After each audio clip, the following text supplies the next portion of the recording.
ખેડા જિલ્લા આરોગ્ય વિભાગની પોલ ખોલતો કિસ્સો બહાર આવ્યો। ઠાસરાના વાણોતી આસપાસની 8 શાળાઓમાં આરોગ્ય તપાસ થઈ નથી। છેલ્લા 1 વર્ષથી માત્ર કાગળ પર તપાસ ચાલી રહી છે। વણોતીના મગન ભુલાના મુવાડા પ્રાથમિક શાળાની આ ઘટના છે। આરોગ્ય તપાસ અંગે પૂછતા ડોક્ટર ગુસ્સે ભરાયા હતા। ડોક્ટરે શિક્ષિકા સાથે ગેરવર્તન કર્યું હોવાનો પણ આરોપ છે। ડોક્ટર વિરુદ્ધ આરોગ્ય મંત્રી કલેક્ટરને લેખિત ફરિયાદ કરાઈ છે। છેલ્લા 1 વર્ષથી આવી વિદ્યાર્થીઓના આ બાળકોની તપાસ કરવામાં નથી આવતી।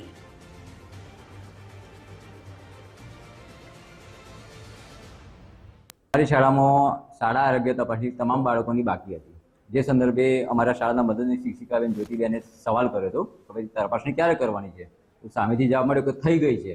બેને એમ કીધું કે નથી થઈ, તારીખ આપો હોય તો। આ બાબતે વિવાદ થયો। એમાં ઠાસરાથી ડૉક્ટર વસીની ટીમ શાળામાં આવી ગઈ અને આવીને જ્યોતિબેન સાથે થોડીક વાદ વિવાદ કર્યો તો ભાઈ મારે તમને કશું કહેવાની જરૂર નથી, તમારે કોઈ રાઈટ નથી, આવું કંઈક સવાલ જવાબ બંનેમાં ચાલ્યા। એટલામાં પેલા નટુભાઈ કલરનું કામ કરતા હતા એવા આવ્યા તો એમની સાથે ગેટ ખોલવા બાબતે મગજમારી કરી। ટૂંકમાં વસીમભાઈ ઝઘડો કરવા આવ્યા હતા એવું અમને લાગ્યું। તે દિવસે 27 તારીખે મેં જોયું કે શાળામાં વાદ વિવાદ થતો હતો એટલે હું ઓફિસ બાજુ આવતા મેં જોયું કે ડોક્ટર સાહેબની ટીમ અમારા શાળાના જે બેન છે બેન જોડે વાદ વિવાદ કરતા હતા। એટલે બે પૂછવામાં કે આરોગ્ય તપાસની થઈ છે તો તારીખ આપો। એમને કહ્યું છે કે આરોગ્ય તપાસની થઈ ગઈ છે। મેં બી કહ્યું કે આરોગ્ય તપાસની થઈ નથી।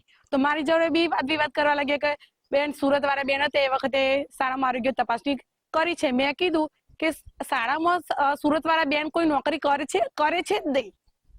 એટલે પછી આવું કહેતા જે ડોક્ટર વસીમ એમની સાથે આવેલા એક ભાઈ અને એમની જે નર્સ બેનો હતી બે એ મારી સાથે વાદ વિવાદ કરવા લાગ્યા।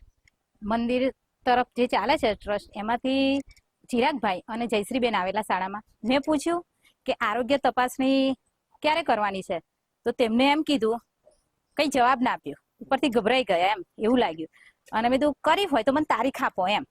તો એમને બહાર આવીને વાત કરી, એમના કઈક ઉપલા અધિકારી હોય કે ડોક્ટર હોય એમની સાથે। પછી ડોક્ટર સાથે મેં વાત કરી એમના ફોન થ્રુ કે ભાઈ, તો ડોક્ટરે મને એમ પૂછ્યું કે તમે કોણ બોલો? મેં કીધું મદદની શિક્ષક જ્યોતિબેન બોલું છું। તો કે તમારા આચાર્ય ક્યાં છે?